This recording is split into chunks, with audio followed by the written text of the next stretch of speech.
Acho que sim. Será que já estamos no ar? Deixa eu confirmar aqui. Acho que já estamos ao vivo, hein, gente? Já estamos. Já estamos ao vivo aqui para todo o Brasil, para todo o planeta, para toda a estratosfera. Enfim, são 11 horas da manhã dessa sexta-feira, 29 de maio de 2020. Com a gente hoje nessa live, que tem um tema bem interessante. Eu acho que essa live é muito importante para vocês que são do audiovisual, sejam profissionais, alunos, enfim, a gente vai tratar do audiovisual fora do eixo Rio-São Paulo, né? Então, eu que moro aqui em São Paulo, reconheço que sou um privilegiado, né? Porque eu estou talvez na cidade que mais trabalha com audiovisual. Aqui a gente tem muitas oportunidades para trabalhar com audiovisual. E a ideia dessa live é falar um pouco da situação em outros lugares do Brasil. Para isso, está aqui comigo meu grande amigo Ulisver Silva, que trabalhamos juntos num projeto pioneiro de implementação da TV do Hospital das Clínicas em 2009, né? Sim, 2009. Eu ia falar que a gente tinha mais cabelo, mas quem perdeu fui eu, né? Você ainda tem cabelo bastante aí. Então, a gente trabalhou junto tem um certo tempo.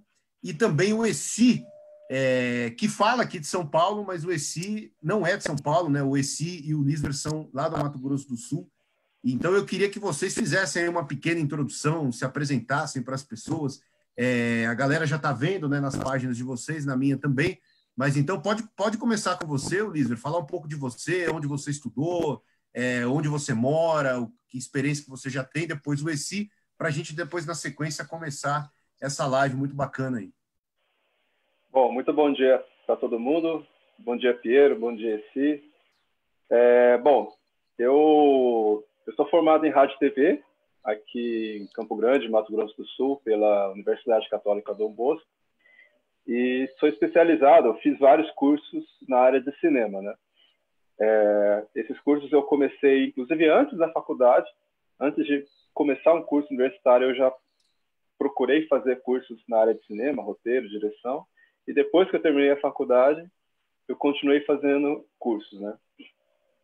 A faculdade eu fiz aqui em Mato Grosso do Sul. Os cursos de cinema eu tive que me deslocar até São Paulo para poder ter acesso a esses cursos e tudo mais. Atualmente eu trabalho no setor de televisão aqui em Mato Grosso do Sul. Trabalho num canal de televisão aqui local.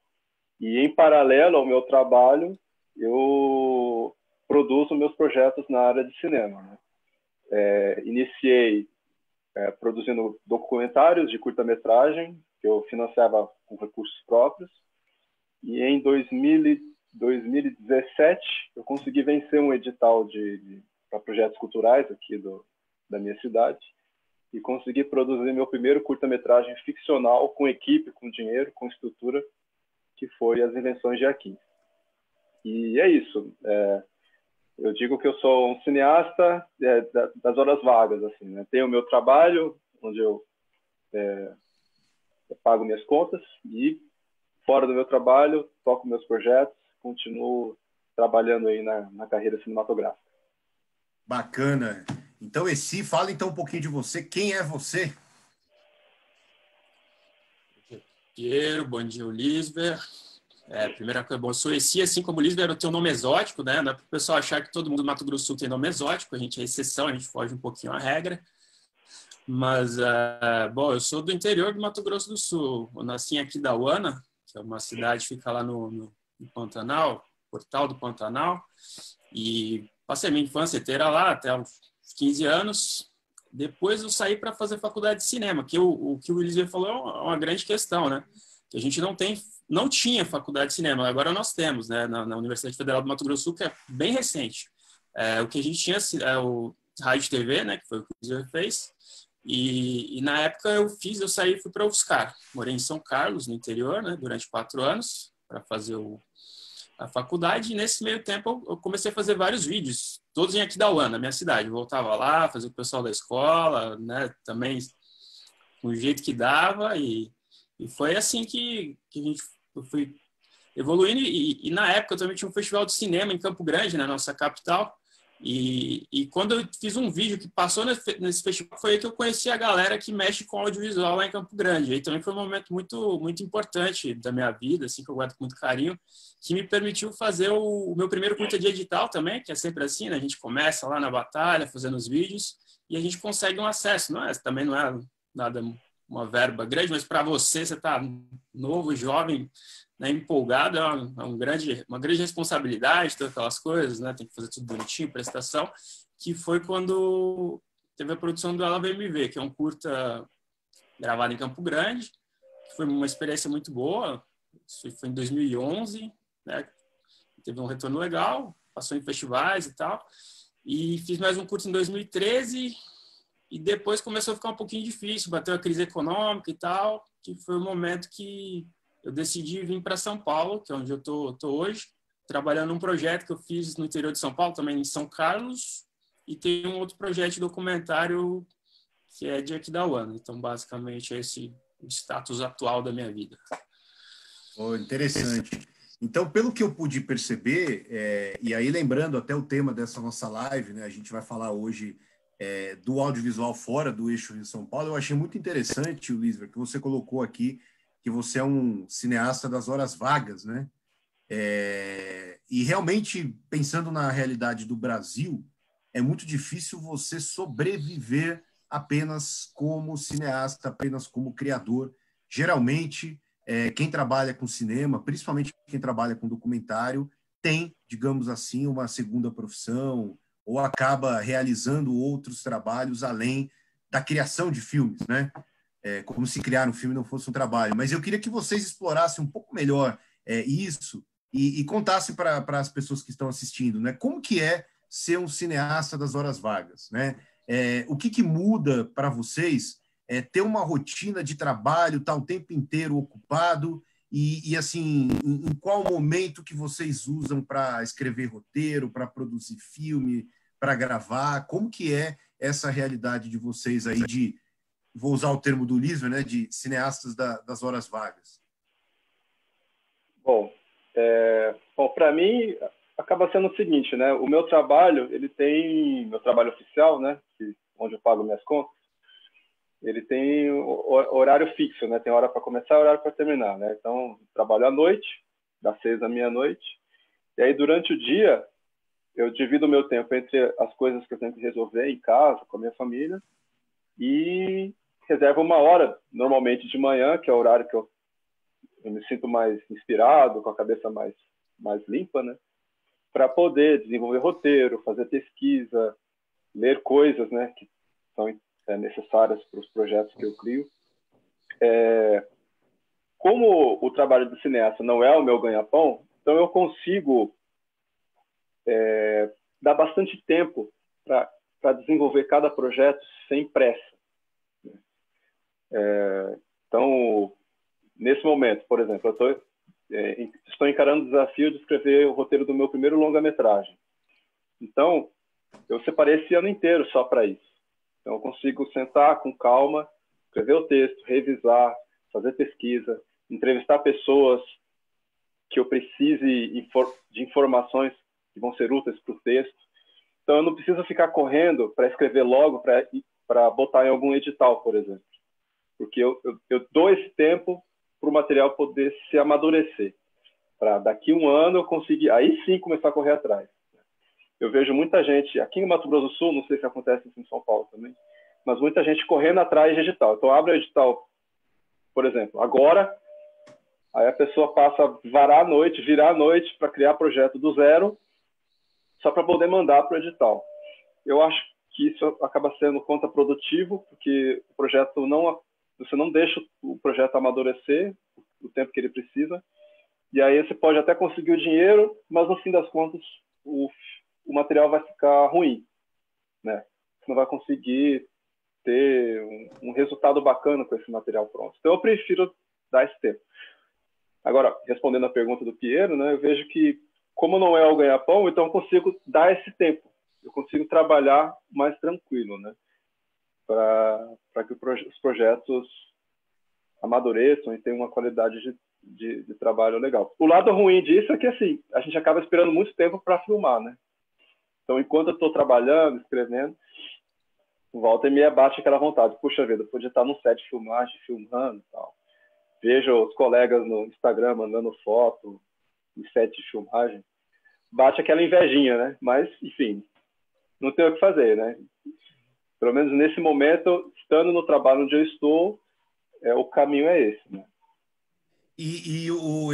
Esse você está fazendo uma outra faculdade agora também, né? Então, no seu caso, além de você também ter outros trabalhos, você também tem outros estudos, né? Como que é isso? Consegue tempo para tudo isso?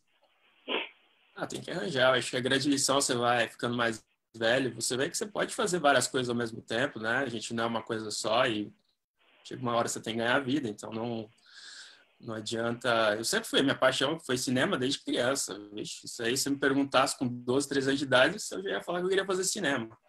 Então, é uma coisa que não sai da minha vida. Mas a gente tem que conciliar. Eu nunca me esqueço quando eu cheguei no Festival de Cinema de Campo Grande, que para mim foi, assim, naquela época, um grande sonho, né? Você chegar lá e conhecer. Eu queria conhecer as pessoas que só viviam de cinema, as pessoas que respiravam audiovisual. E daí foi que eu descobri que, na verdade, assim, ninguém vive só de cinema por lá, assim, muitas pessoas apaixonadas, super guerreiros, mas todo mundo tem a sua batalha ali. Então, foi assim, muito importante de eu entender como é que é essa realidade e também, daí chegou a minha hora também, tem que se virar, então chegou um momento que eu vi que eu tinha que procurar uma saída e eu decidi vir para São Paulo também, não foi à toa, porque eu também tinha esse projeto em São Carlos e alguns colegas também de faculdade para tentar, paralelamente, mexer com o cinema, para, né, não deixar também a chama do cinema morrer.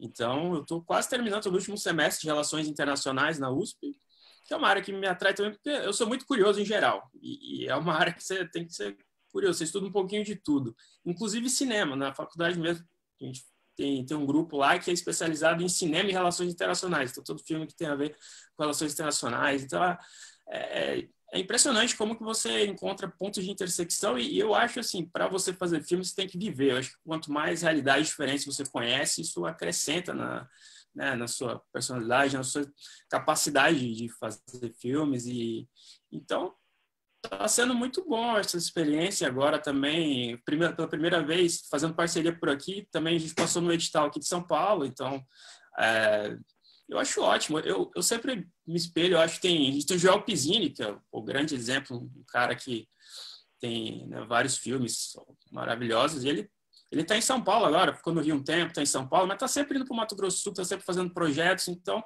eu acho que cabe a cada um de nós tentar buscar um caminhozinho ali para a gente... A grande questão de por que fazer cinema no Mato Grosso do Sul, né? Por que você quer...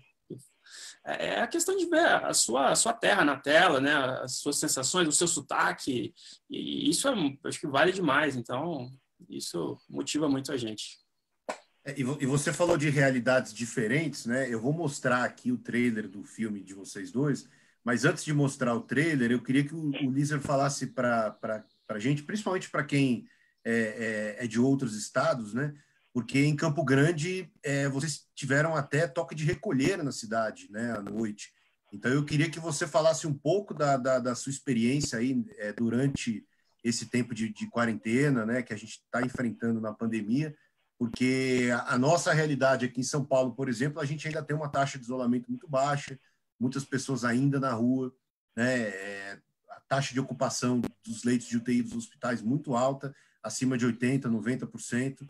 Né? Então, como que está aí em Campo Grande? Né? Como que foi essa questão do toque de recolher? Como que você tem feito até para trabalhar? Porque você trabalha numa televisão, né? Então, em tese, você tem direito a sair de casa, né? Você o seu trabalho é considerado essencial, mas conta pra gente aí como é que é essa realidade aí de Campo Grande, com toque de recolher e tudo mais.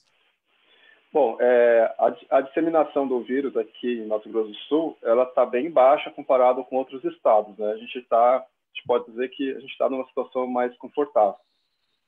Mas mesmo assim, tanto o governador do estado quanto o prefeito da nossa cidade, Campo Grande, desde o começo já aplicaram medidas de isolamento social, de quarentena mesmo, né?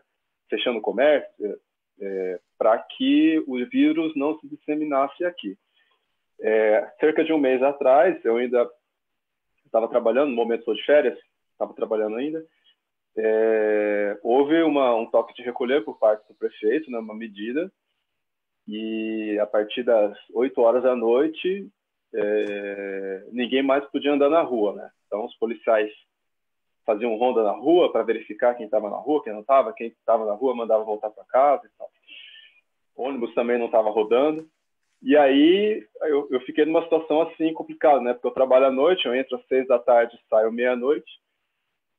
Então, fatalmente, eu ia acabar encontrando a polícia na rua para me perguntar o que eu estava fazendo na rua, né? Então, eu acabei até pedindo para o meu chefe fazer um documento, um timbrado da empresa, assinado, comprovando que eu não estava na rua à toa, né? E no fim das contas, eu acabei sendo pego mesmo numa blitz. Me perguntaram o que eu estava fazendo, eu falei, olha, eu estava trabalhando, né? Trabalho no canal de TV, e aí me liberaram, porque serviço de comunicação é considerado serviço essencial, né? Radiodifusão e tudo mais. Mas, assim, apesar da baixa disseminação, o que a gente tem visto aqui, pelo menos em Campo Grande, é que o pessoal também não está levando tão a sério assim. Campo Grande é uma cidade muito bonita, né? Então, você acorda aqui, aquele sol maravilhoso, a última coisa que você pensa, que vem à cabeça, é disseminação de vírus. Você quer sair, pegar sol, o ar aqui é muito gostoso e tal. Então, acho que o clima acaba levando a gente a achar que está tudo certo, né? Então, aqui perto de casa, por exemplo, tem um parque enorme, bonito. Eu não estou indo mais no parque, mas quando eu passo por lá de carro, as pessoas estão correndo, fazendo Cooper, né? E eu sei que tem aqui perto da minha região, tem gente infectada, né? Então, assim, a gente está numa situação confortável, mas, infelizmente, nem todo mundo está levando a sério. Já está melhor, as pessoas estão usando máscara com mais frequência, mas a gente não está levando tão a sério quanto deveria, infelizmente. Pois é, então a gente percebe que isso não é característica só de São Paulo, né? Essa é uma triste realidade aí no país inteiro. Mas, enfim, eu vou mostrar agora, Oliver, o trailer do seu filme As Invenções de Aquins, e depois eu queria que você falasse um pouco de todo o teu processo dele. Esse foi um filme que você conseguiu ser contemplado num edital, então eu acho bacana até você falar para as pessoas desse processo, de como que foi participar do edital e tudo mais. Eu vou então primeiro passar o trailer aqui para a galera acompanhar, para conhecer o seu filme, e depois eu vou colocar o filme, o link, né? O filme do Lisver está liberado no YouTube, então depois eu coloco o link aqui para quem quiser assistir, ficar à vontade. Então vamos lá, deixa eu compartilhar a tela aqui com vocês. Então vamos lá.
Pô, que legal, então.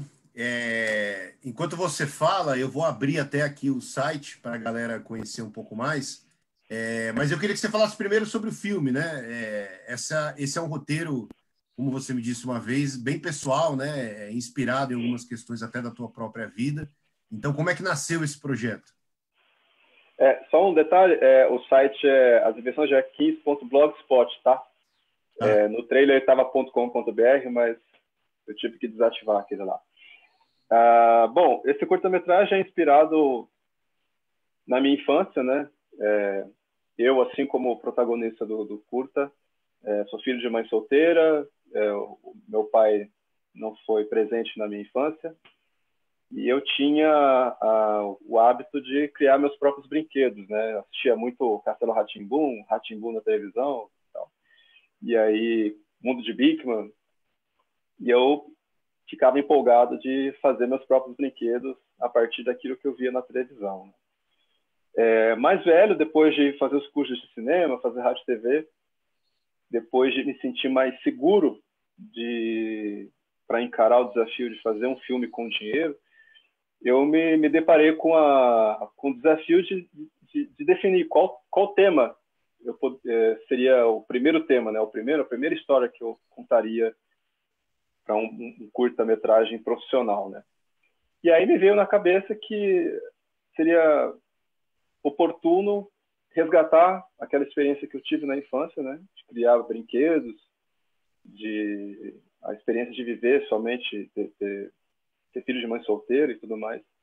Eu achei que seria uma temática importante a ser abordada. E aí resgatei isso, né? Claro, com algumas alterações, algumas mudanças, algumas licenças poéticas.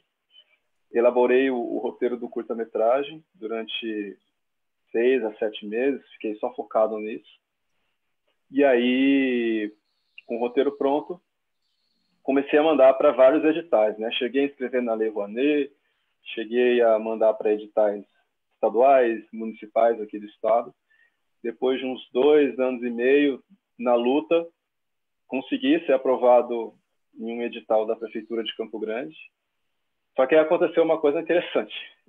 Quando o meu curta foi aprovado no edital, nós tínhamos um prefeito aqui que, enfim, fez umas lambanças aqui na cidade, e ele acabou sendo tirado da prefeitura.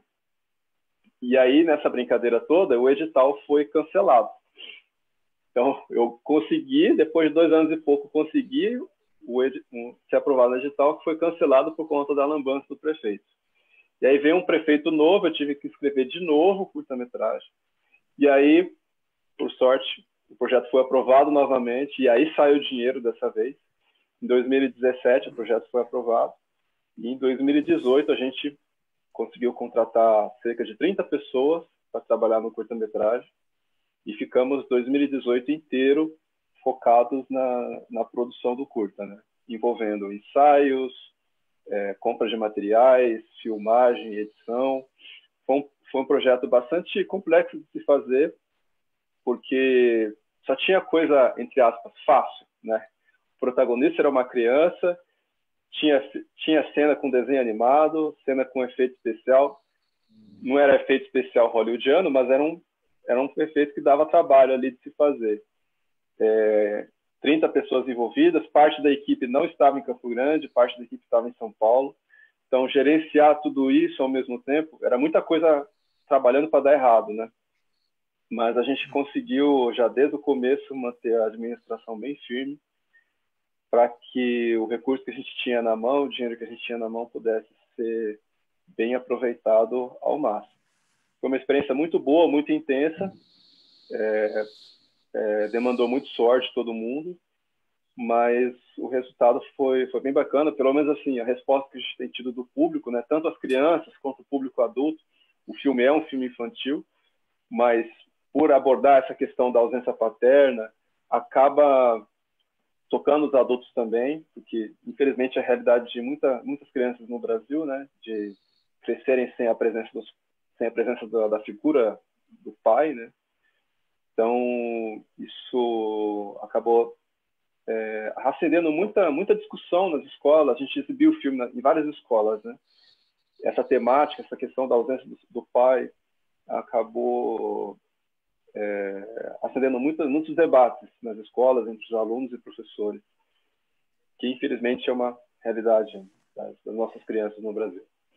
Agora deixa eu te fazer uma pergunta importante sobre o projeto. Se não fosse o edital, você conseguiria ter tirado do papel esse filme? De que maneira você ter sido contemplado no edital te ajudou a executar esse projeto? Bom, era um projeto... As Dimensões de Arqueis é um projeto comparando com o padrão, né, do cinema nacional, um projeto barato, mas ainda assim é caro para as minhas condições, né? Então, se não fosse o edital, seria bem difícil realizá-lo da forma como ficou. Eu talvez teria que, se eu não tivesse dinheiro de edital, eu teria que adaptar o projeto, deixar ele mais simples, reduzir cenas, para conseguir fazer com recursos próprios, né? A gente tem problema sério de produção aqui no Brasil, né? A gente acaba ficando muito dependente mesmo, né, de recursos públicos, porque a gente não tem uma cultura de investimento a projetos audiovisuais aqui no Brasil, né? É diferente, como por exemplo nos Estados Unidos, né? Existem pessoas, organizações que investem dinheiro privado, né, em produções audiovisuais. Aqui a gente não tem isso, né? Com o agravante da excessiva concorrência com produtos estrangeiros, taxa de juros alta para você pegar dinheiro emprestado. Se já é difícil você pegar dinheiro emprestado no banco para abrir uma loja, uma mercearia, uma padaria que seja, um negócio mais estável, digamos assim, imagine para filme, que é um produto mais arriscado, comercialmente falando. Então, todas essas coisas colaboram para que seja inviável a produção audiovisual, né? Acaba sobrando financiamento público mesmo, né? Então, pode falar. E é importante, desculpa te interromper, você falar disso, né? Porque no Brasil há um grupo limitado de pessoas com pensamento limitado, coincidentemente, que acreditam que esse dinheiro que vem através de editais é usado para alimentar aí pessoas desocupadas na vida, que não tem o que fazer, enfim. E eu acho que esse teu depoimento reforça a importância do financiamento público de produções audiovisuais, especificamente no Brasil, haja visto a nossa realidade, né?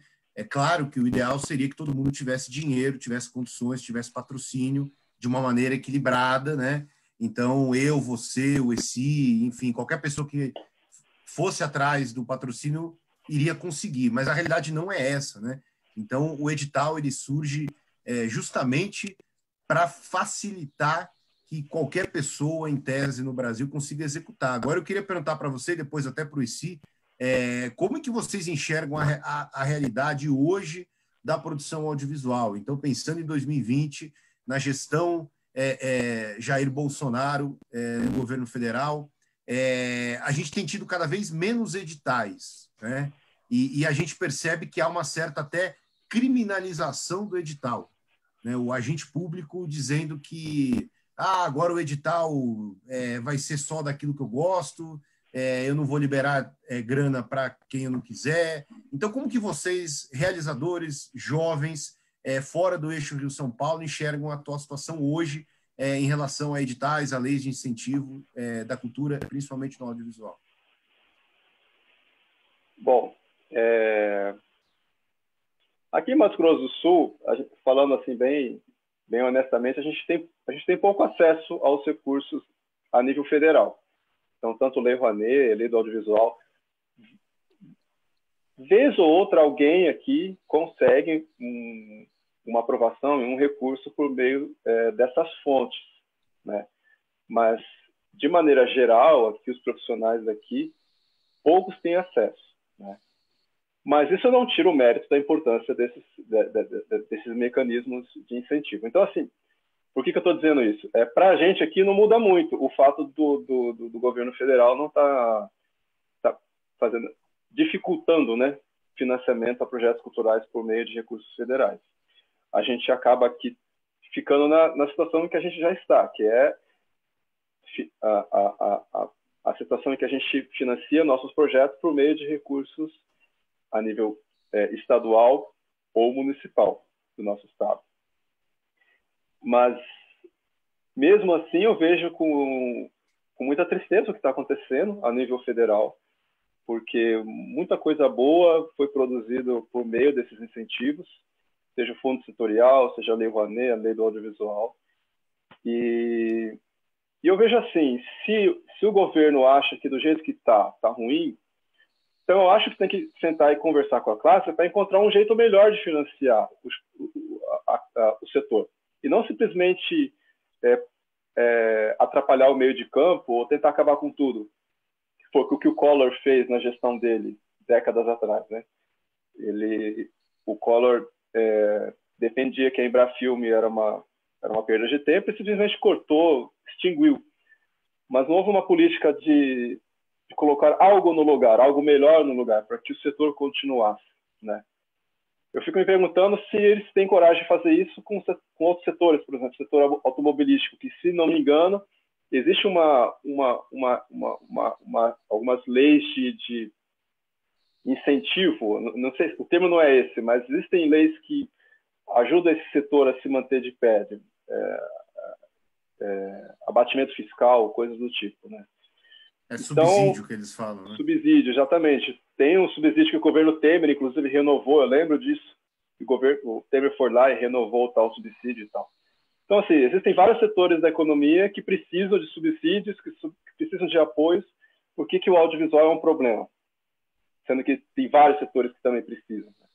Então, eu acho que se fosse um debate mais racional, a gente conseguiria encontrar uma maneira de manter esse setor sem precisar dessa polêmica toda, dessa confusão toda.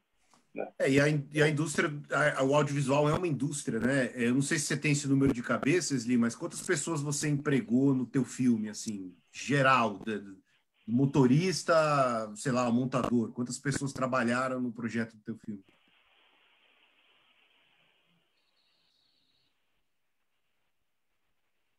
Eu? O Esli acho que não ouviu, será? Esse... Não, eu achei que você estava falando com... Não, eu confundi, cara. É que eu tenho um amigo meu chamado Esli, que ele... Foi uma mistura, falei... não, uma mistura, um novo... Não, mas tá certo, tem que mudar. Vamos unir todo mundo aqui, vamos unir. O Lisver... Não, eu ia perguntar para os dois, na verdade, mas primeiro para o Lisver. O Lisver lembra mais ou menos quantas pessoas trabalharam no teu filme? Foram 30 pessoas. 30 pessoas que você pagou, que você contratou. Então, olha que importante, né? O audiovisual é uma indústria. E você, se já fazendo gancho para o teu filme, daqui a pouquinho eu mostro o trailer dele, quantas pessoas que trabalharam no projeto dele? Não, mais ou menos em torno disso, mas eu acho que antes disso eu até queria comentar, eu participei, assim, várias vezes conversei com o Lisver, assim, cara, eu acompanhei pessoalmente a batalha dele, cara, não é um negócio que ele chegou um dia, caiu lá, ele estava atuando, deixa eu escrever do edital, foram anos, ele passou muito tempo batalhando, ele fez filmes antes, né, por conta própria e não tem nada pior do que aconteceu com ele, ele passou no edital, finalmente, oportunidade, vou realizar meu sonho e tal, depois desfizeram, ele teve que entrar de novo. Então, assim, é uma história incrível. E eu acho que só mostra a importância do apoio público. O Ela Veio Me Ver foi também com o mesmo edital, o mesmo projeto cultural da Prefeitura de Campo Grande. Eu acho que os editais públicos têm um papel de fomento fundamental, principalmente para quem está começando. Se você hoje, você é uma criança ou adolescente, você está no Mato Grosso do Sul, você vê lá, você assiste os filmes que passam em São Paulo, Rio, e por alguma razão você se encanta, fala, é isso que eu quero seguir para a vida. Quando você chegar num certo momento, você vai ter que encontrar o caminho. E é muito difícil mesmo, você não tem um aparato montado em Campo Grande, não tem uma rede mais profissional, um mercado propriamente dito, e o Lisver também, ele comentou, Lei Rouanet, eu também já tentei, mas você chega, bate na empresa, as sedes das grandes empresas não estão no Mato Grosso do Sul, estão em São Paulo. Se você não conhece, assim, é um pouco complicado de você conseguir, né, os fundos. Então, o edital tem um papel fundamental, porque o cinema, para além do entretenimento, né, tem questão da memória, da identidade local, né, porque a gente só vai ver, né, as praias do Rio de Janeiro ou São Paulo na tela, a gente precisa dessa diversidade toda, é importante para todo mundo. Então, porque a questão, se você deixa só o mercado, inclusive tem uma professora de economia que trabalha com economia de cinema, se você deixa só o mercado, claro, vão ter filmes aí, mas é um filme mais voltado para um público amplo, uma comédia aí com atores famosos, mas tem todo um nicho ali que some. Então, as famosas distorções do mercado. Então, tem que ter algum tipo de política pública, é absolutamente essencial. E realmente, a questão é, querer a gente sempre está querendo fazer. Só que você sozinho, ou com um grupo pequeno, você não consegue. Quer dizer, como é que você vai parar 30 pessoas durante um mês ou mais, né? Então, um filme demora bastante tempo, em diversas etapas. Na verdade, a gente fica anos fazendo, né? E como é que você vai parar a vida dessas pessoas? Como é que você vai pagar? Quando você está na faculdade, beleza, você chama seus amigos ali, mas contexto universitário, mas é uma atividade econômica, eu acho que tem que ter esse respeito. Eu acho que é importante, né, a gente valorizar, que é um trabalho bonito e árduo. E todo mundo, como a gente está comentando desde o início aqui, é uma galera que tem outros trabalhos, só que tem uma paixão enorme.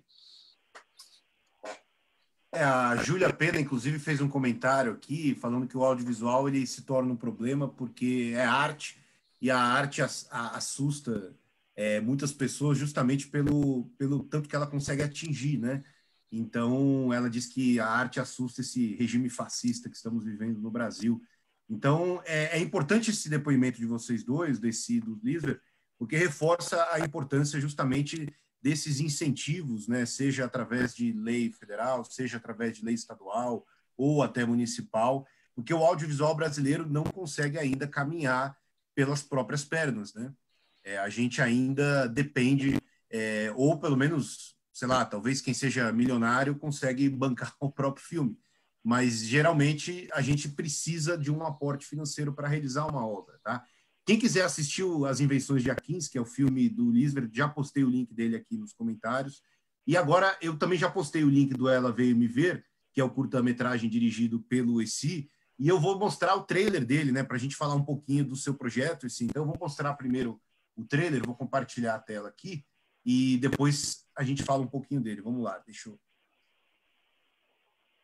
Vamos lá.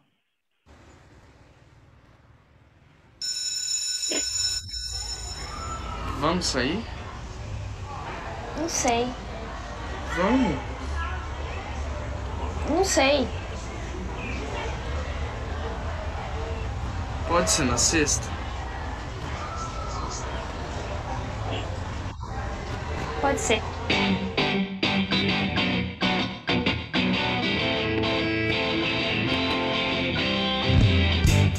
Por que será que ela não vem me ver? Ainda quero te encontrar.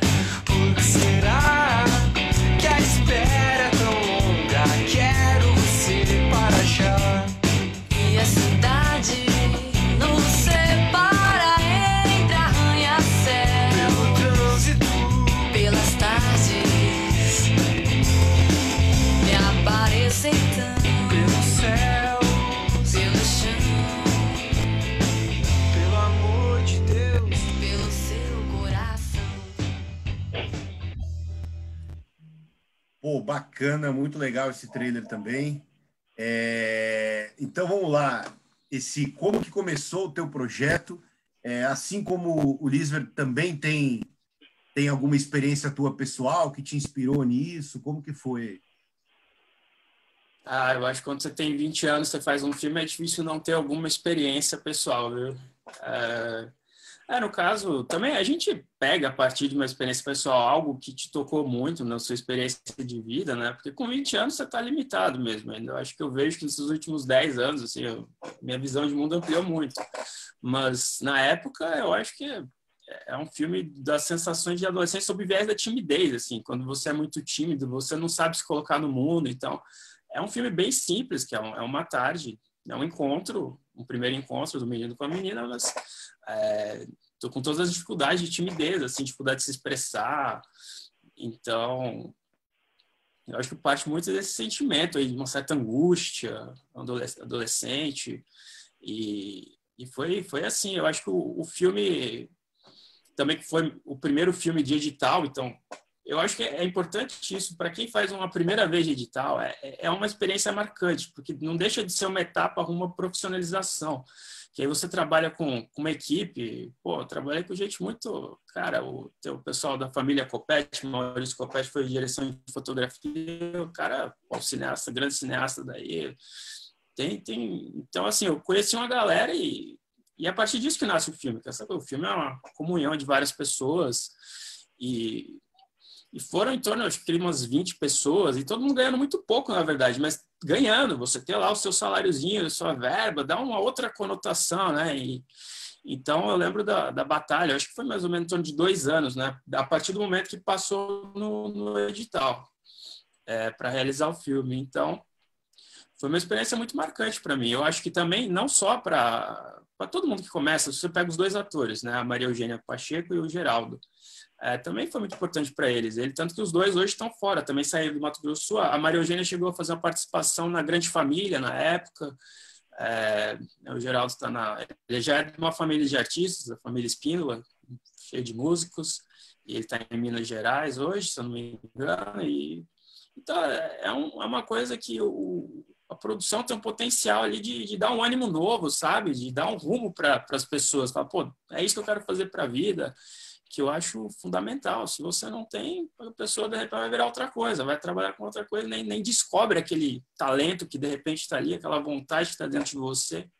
Então, quando eu vejo ela vir me ver também, eu lembro um pouquinho dessa paixão de fazer cinema e descobrir essa paixão. E é legal você falar de paixão, né? Porque eu queria perguntar para vocês dois, se vocês não ficarem confortáveis em falar valores, não precisa, mas quanto que efetivamente sobrou da verba que vocês tinham para o bolso de vocês? Porque eu estou perguntando isso porque vários cineastas, grandes cineastas, o Arnaldo Jabor tem um caso clássico em que ele conta que uma vez ele teve um erro na prestação de contas e na época da Embrafilme ele teve que devolver toda a grana que ele pegou e ele não tinha ficado com 1 centavo, teve que até vender apartamento para poder devolver o dinheiro. E geralmente o diretor ele acaba ali movido muitas vezes pela paixão, muitas vezes ele abre mão do dinheiro que seria equivalente, digamos, ao salário dele. Então, assim, quanto que efetivamente sobrou limpo para vocês, se é que sobrou alguma coisa, sei lá, pelo menos em porcentagem, vocês têm uma ideia? Bom, no meu caso, eu tinha um valor lá, que seria o meu salário, né, para o curta-metragem, só que o que aconteceu? Durante a produção do curta, eu senti a necessidade de ter mais um profissional na equipe. E quando você tem um projeto aprovado num edital, aquele orçamento que você mandou vai ser aquele até o fim do projeto. Você não pode mudar. Você pode mudar uma vez só, mas só partes do orçamento que você pode mexer. E eu precisava colocar mais um profissional na produção, e eu não tinha de onde tirar o dinheiro. Então, eu acabei pegando o meu. Eu peguei o meu dinheiro para contratar o profissional. Ou seja, não sobrou nada para você? Assim, acabou sobrando depois, porque quando o filme ficou pronto, ele foi selecionado para ser exibido num festival que pagava os produtores. Então, eu acabei recebendo esse valor lá. Só que, assim, isso é uma visão minha, tá? Eu vejo que curta-metragem, pelo menos, para mim, o meu maior pagamento é ter o filme. Porque com curta-metragem pronto, é um ganho enorme para o meu portfólio, para a minha filmografia. É quase um ticket, né, para futuramente eu conseguir dinheiro para um longa-metragem. Então, eu vejo que ganhar dinheiro, para mim, vai ser quando eu conseguir fazer um longa, quando eu conseguir fazer uma série, quando eu for, sei lá, esse é um sonho meu, ser contratado para trabalhar numa produtora, por exemplo. Curta-metragem não é... Eu prefiro que as pessoas que trabalhem para mim ganhem dinheiro, porque elas estão trabalhando para mim, do que eu, assim, em curta-metragem. Agora, lá na frente, com longa, com projetos profissionais que vão ser distribuídos comercialmente, aí, sim, eu pensaria diferente. Pô, muito legal, né, você falar isso, porque quando eu dou aula, geralmente eu comento com os alunos, né, porque de vez em quando tem um aluno, alguma aluna que vem, professor, mas quanto que eu vou ganhar, assim? Eu falei, olha, muitas vezes você não vai ganhar nada, não vai sobrar nada pro diretor ou pro produtor, para quem está com o projeto ali, né, porque custa caro, né, a gente tem que montar uma boa equipe, ninguém faz filme sozinho, né, ou melhor, pouquíssimas pessoas fizeram filme sozinho, quase ninguém. Então, a gente precisa estar cercado ali de uma boa equipe, né? E no seu caso, quanto que sobrou para você? Sendo curto e grosso, sobrou absolutamente nada. É o seguinte, o Ela Vem Me Ver foi feito com 17 mil reais. E, bom, você tem toda uma equipe, muitas pessoas, 20 pessoas, vai distribuindo isso. Não dá, não sobra. O seu dinheiro, tecnicamente, seu salário de diretor, que seja, não sobra. Não sobra, não tem condições. Mas é isso que o Lisbeth falou. É o nosso, pra gente, o valor maior está em você ter o filme né? O filme feito. O maior orgulho é esse. E no caso da LVMV, até a gente tentou depois algum dinheiro para auxiliar na distribuição, acabou não dando tão certo isso, mas a gente tenta do jeito que dá, porque quando você chega na etapa de distribuição de festivais, você gasta dinheiro também, com as cópias, enviando, né? Hoje está mais digitalizado, mas na época também é uma grana que você gasta o tempo todo, então não sobra mesmo, não sobra. Eu lembro, eu encontrei com a Maria Eugênia, que é a atriz do filme, faz pouco tempo, e acho que ela ganhou uns R$ 400, ela me falou que comprou uma bicicleta e ficou super feliz. Então é isso. Eu acho que não mudou, mesmo agora em São Paulo, que eu estou tendo uma experiência com o edital daqui, então eu acho engraçado comparar, eu acho um pouco mais flexível, um pouquinho mais adaptado, mas do mesmo jeito também não vai sobrar dinheiro. Eu já sei que a parte que está reservada, a vida a gente acaba tendo que ganhar de outra forma. O dinheiro que entra do projeto, você quer potencializar o próprio filme. É isso que acaba acontecendo na prática. Não, e é importantíssima essa discussão dos projetos, né, do que está por trás de um filme, porque muitas vezes quem assiste o filme não tem ideia de toda a dimensão, né, que envolve a produção e a execução de uma obra. Eu vou aproveitar esse momento, se vocês me permitem, para fazer aqui uma propaganda do meu projeto também. Eu estou lançando um livro e o Lizer foi um dos primeiros apoiadores do meu livro. Fiquei feliz. Aliás, a gente não combinou isso, nem ele sabe disso, mas ele vai ficar sabendo em primeira mão que a primeira pessoa fora do eixo Rio-São Paulo que comprou o meu livro foi ele. Né? Então, é interessante porque hoje eu tenho gente aqui do Brasil inteiro, acho que são 12 estados, se eu não me engano, que já compraram o livro na campanha de pré-venda, e o Lizer foi o primeiro, porque no começo só tinha gente de São Paulo e do Rio, e eu pensando, cara, como é que eu vou levar meu livro para outros lugares do Brasil? E de repente, o Lizer foi lá e apoiou esse projeto. Então, quem quiser conhecer, eu postei o link aqui, o meu livro Novas Fronteiras do Documentário, eu já tenho desde abril, já estou divulgando ele aqui nas redes. É um livro que ele se divide em 3 capítulos, né? O terceiro capítulo desse livro são 10 entrevistas exclusivas, inéditas, que eu realizei com 10 documentaristas, 5 homens e 5 mulheres. E tem gente do Brasil inteiro, né? Tem o Cristiano Burlan, que é do Rio Grande do Sul, morou em Uberlândia boa parte da vida e depois, já adolescente, veio aqui para o Capão, em São Paulo. Tem Geraldo Sarno, que é de Poções, no sertão da Bahia. Tem Orlando Senna, que é de Lençóis, na Chapada Diamantina, também na Bahia. Então tem muita gente justamente fora desse eixo Rio-São Paulo. Maria Augusta Ramos, que é de Brasília. Né? Então, assim, quem tem interesse em conhecer os bastidores da produção, o livro é sobre o documentário, mas eu também discuto muito, principalmente nas entrevistas, discuto políticas públicas, discuto cultura, história contemporânea brasileira. Então é muito legal para vocês conhecerem um pouco dos bastidores, né, das obras, né? Porque muitas vezes eu já tô interessado em fazer um documentário sobre esse processo do Lizer, que já vale um filme, né? O cara ganha o edital, depois ele perde o edital porque o prefeito foi cassado, aí ele tem que participar de novo, ganha o edital pela segunda vez. Então, às vezes as histórias, né, que permeiam os bastidores são tão interessantes quanto os próprios filmes. Então, está aqui o link. A campanha de pré-venda vai até amanhã, gente. Então, vocês têm aí quase 24 horas. Vai até amanhã às 11 horas, 59 minutos, 59 segundos. Então, quem tiver curiosidade, é só comprar. Eu estou vendendo o livro. Eu estava até conversando com os dois antes aqui. 13% mais barato do que ele vai custar nas livrarias. Já está com frete incluso. Praticamente o preço de custo, não estou ganhando também um centavo, viu, Liz? Eu estou que nem vocês aqui, eu não estou ganhando um centavo. Então é importante que vocês invistam em cultura nesses momentos, né, de dificuldade que a gente está passando. E aí eu queria saber agora de próximos projetos, né?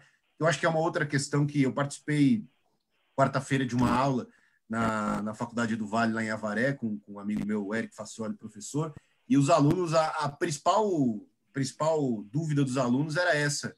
Pô, eu vou fazer um documentário de TCC. Pô, mas como eu vou fazer? Né? Até o fim do ano para fazer. Como é que eu vou fazer? Então, eu queria perguntar isso para vocês. Como é que vocês estão aí em relação a novos projetos?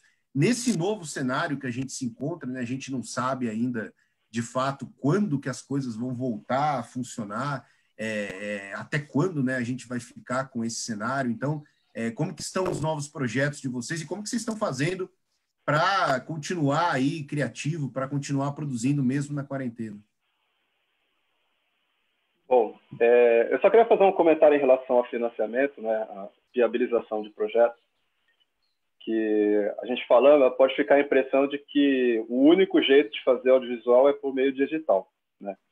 Existem outras formas, né? A gente tem hoje o financiamento coletivo, a própria vaquinha virtual. Existe também possibilidade de fazer por conta própria também projetos, só que tem que ter aquela consciência que, nesse caso, você não pode querer fazer projetos grandiosos com esse modelo, né? Então, projetos baratos, com pouca equipe, principalmente documentários, né, você consegue fazer com pouco dinheiro. A questão é que, no ponto de partida, na hora de gerar a ideia que você for fazer, você tem que escolher qual ideia você consegue fazer com pouco dinheiro, né? Então, o próprio Piero me perguntou se eu não tivesse dinheiro do edital, se eu conseguiria fazer as invenções de A15. Do jeito como o roteiro foi escrito, provavelmente não. Eu teria que guardar aquele roteiro na gaveta e escolher um outro mais barato para fazer por meio de outras fontes, né? A gente tem, como eu falei, vaquinha, tem o velho e bom bingo, né? Que você pode organizar com o bairro, com os colegas. Então, eu faço questão de falar isso porque pode ter muito universitário jovem aí que está começando que fala, nossa, quando que eu vou conseguir um edital? É possível por meio de outros caminhos. Bom, agora, respondendo a nova pergunta, o processo de roteirização, basicamente, é o profissional sozinho escrevendo e fazendo pesquisas, né? Então, como coincidiu essa quarentena acontecer justamente no momento que eu já estou escrevendo o meu próximo projeto, então, para mim, não impactou tanto, porque o que eu preciso mesmo é de um computador, internet, disciplina para escrever e tempo, né? Nesse momento, eu estou escrevendo um roteiro do meu primeiro longa-metragem, que é um desafio que eu me coloquei desde o começo do ano. Então, estou trabalhando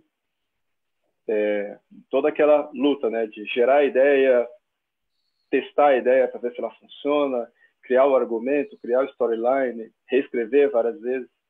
Então, nesse momento, eu estou trabalhando com esse projeto. Como vai ser meu primeiro projeto de longa-metragem, vai ser um projeto barato, de novo. Então, eu nem estou pensando em Lei Rouanet, Lei do Audiovisual, porque eu sei que a coisa a nível federal está complicada. Eu não tenho muitas esperanças que, com essa gestão no governo federal, vai sair dinheiro para cultura, audiovisual. Eu acho muito difícil. Então, esse longa-metragem eu estou focado em, novamente, buscar recursos a nível local mesmo, local onde eu estou, aqui em Campo Grande, nível municipal e estadual. E é interessante também que nessa luta de escrever e tudo, eu comecei a pesquisar também recursos de fora do Brasil, que é uma coisa que a galera não se atenta. Existem institutos, universidades, principalmente na área da ciência, que bancam projetos audiovisuais mundo afora. Então, é interessante a gente começar a garimpar outras fontes de financiamento, para a gente não ficar também muito depressivo de que agora acabou tudo, não tem como. Existem. Para determinados projetos, determinadas temáticas, é possível. Então, por mais que as coisas estejam nebulosas, tem saídas aí para a gente produzir. Pô, legal. E aí, o que vai vir de bom aí? Pois é, o ano passado eu estava muito pessimista e acabou vindo uma notícia ótima para um momento que eu não estava esperando, porque é um projeto que se chama As 4 Estações da Juventude, que eu passei 4 anos acompanhando a vida de cerca de 10 estudantes da Universidade Federal de São Carlos. E, bom, feito com grana zero, no melhor esquema, estou fazendo o que eu quero fazer, alguma coisa que, né, me interessa, o tema, vai lá na raça do jeito que tá. Mas chega um momento, não dá, você não consegue, a não ser que você tenha, né, R$200 mil no bolso, você não consegue para finalizar, para ter um mínimo padrão de qualidade. Então, esses últimos anos foi uma batalha para financiar esse filme, a finalização desse filme. E no ano passado, justamente no meu momento mais pessimista, que eu já estava buscando trabalhos em outras áreas. Daí a gente fiz uma parceria aqui, então a galera muito boa trabalhando junto, e o filme foi aprovado no edital do governo de São Paulo. Então, desde então, esse ano aqui a gente já tá firme aqui, está trabalhando à distância, claro, então com o montador aqui a gente se comunica sempre usando, né, computador, telefone. Na trilha sonora, quem está na trilha é o Leonardo Copete, ele mora no Mato Grosso do Sul, então com ele também, mas ele trabalha online. Mas como é a finalização, também não está seguindo normalmente o trabalho. Então, esse é o foco do momento. Mas eu acho também, como eu estou em São Paulo, eu fiz um concurso para SPCine agora, até eu passei, só que com o coronavírus também está tudo meio assim, né, em suspenso, mas eventualmente, de repente, consegui trabalhar na SPCine, eu já consegui nessa inserção, porque demora. Eu estou aqui em São Paulo faz o quê? Faz 4 anos, né? Nada que... As coisas não acontecem da noite para o dia, né? É toda uma batalha. Então, mas desse ano passado para cá, as coisas começaram a dar certo nessa parte de cinema da vida aí.